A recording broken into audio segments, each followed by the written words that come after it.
Well, we're at the third, fourth place match here in Detroit for LCS Finals in summer. Of course, this coverage brought to you by Alienware, but I'm joined right now by CaptainFlowers himself on his. Do you have a day off? Do you have to work today? What are you up to? So today I showed up to do a bit of I guess a fan Q&A at the end of the dive episode that they did, and then Kobe and I did a special live edition of This or That. It's the first time we ever did one of those live at an event like this, so that was really fun. But other than that, I'm not casting anything. I'm not doing any intros today, so I'll be on for tomorrow's series. But for today, I'm mostly here just as a fan and a guy that happened to do this or that. So that's got to be fun. I mean, obviously, it's work in the morning, but it must be kind of nice to just sit back and enjoy the games. Yeah.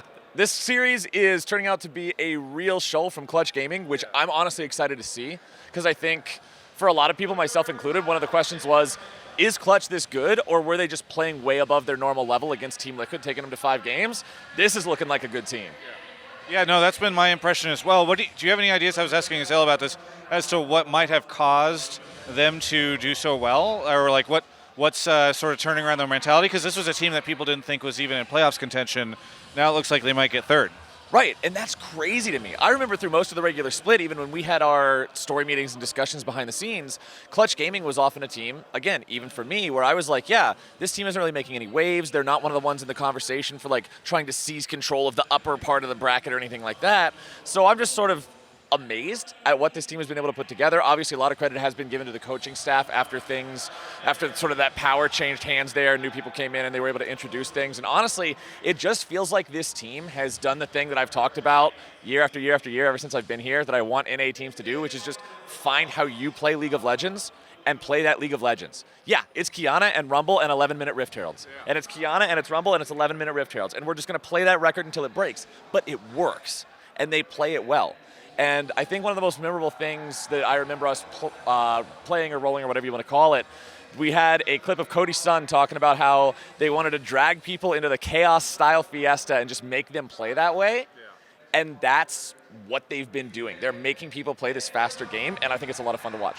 Well, going back to the stuff this morning, what has it been like doing kind of like the FanFest stuff? Because I know in the past, Riot's done some stuff like last year in Oakland, there was a bit of an event, but like, this was, when I was outside, a way more bigger thing. There were a lot of fans outside before the show started up. It was really cool. Like, I always get questions on Twitter and things like that before a big event like this, and people ask, hey, is there an opportunity to do like meet and greet with the casters and the analysts and stuff? And usually there's not a big one, right? So this time to have a thing where you can tell people, oh yeah, cool, we're gonna be around out at this thing. I was outside for an hour or two taking pictures with people and just talking with fans and getting to meet all these people, and especially in a place like Detroit where there's not a ton of esports in the Midwest, right? Like, this is a region that doesn't see nearly as much content as you might see on either of the coasts. It's really awesome to bring this here and just meet all these people at these events. Were there any memorable experiences you had this morning, or is it just everyone being badass? I had a lot more Skarner mains than I thought there would be. I had so many people come up to me and approach me and say, bro, I started playing Skarner because of all the Skarner stuff you see on LCS all the time. I think I met more Skarner mains today than I did in my entire life.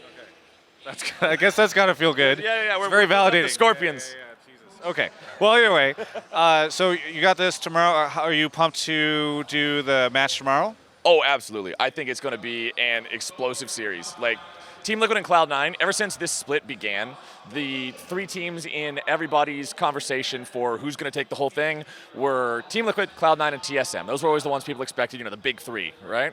And then TSM had a less than stellar summer split. Even after talking about how they were improved from spring and they were going to go even harder, it just didn't click. Things didn't work out.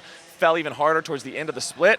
So it came down to, if the big 3 is now down to 2, everyone was sort of always expecting this showdown. Right. And especially because it's a rematch of the previous summer's finals, where Team Liquid smashed Cloud9. Not even close. 3-0, pack it up, go home before the dust is even settled. I want to see Cloud9 come back with a vengeance for that. And I want to see Team Liquid come out here ready to be the first team ever to do 4 in a row. That would be absolutely insane for either one of these teams, just the stories behind the journey for both. I think it'll be incredible. I want 5 games. Well, this game's been going on for a bit. I don't want to take you too far away from it for too long, but is there anything you want to say to any of the fans out there? If you're here at this event, please come say hi, come say hello, and enjoy what I think is going to be an absolutely incredible weekend of League of Legends here in Detroit. It's been fantastic so far. I hope you all are enjoying the show as much as we are. Much love. Thank you so much, CaptainFlowers, for the interview. For everyone else, you can check out the rest of my coverage of all things esports right here on my YouTube channel. Hey, thanks so much for watching the content that Brodin and I have been putting out from Detroit. You know, trips like this are pretty expensive. We have to fly across the country, we have equipment, all this type of stuff. I just really thank Alienware so much for supporting that. I hope you do too. I know you've been watching these outros for almost a year now, but I hope it really does come down to you realizing that like this content wouldn't be possible without them. Interestingly enough, Brodin and I are also going to be flying to Seattle in just a couple days to be part of their PAX stuff around TFT. It's going to be happening at their booth. So if you are at PAX, come by and say hi to both of us. We'd love to see you, and I'm sure Alienware would too.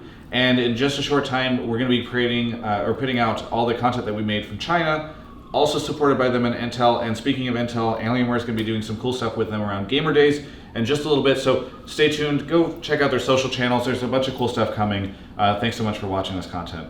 Love you much.